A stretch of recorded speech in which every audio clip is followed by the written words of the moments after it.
Пожалуйста, уважайте личную жизнь и не лазайте по кустам, там клещ.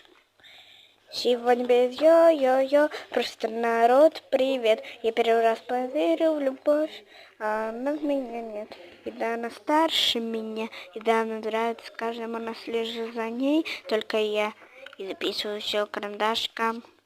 Она любит шоколад дубайский, гвоздики из цветочного, что на окраине. И завидует подруге Настя, что у нее БТГ хоть и пальная. И вот я собрался силами, купил шоколадку с Дубаева, 3 часа ехал за гвоздиками, потом еще за сумкой в Байру. Зашел в подъезд вместе с доставщиком, я у двери стою, звоню звонок. Скрестил как мог все свои пальчики. Угу.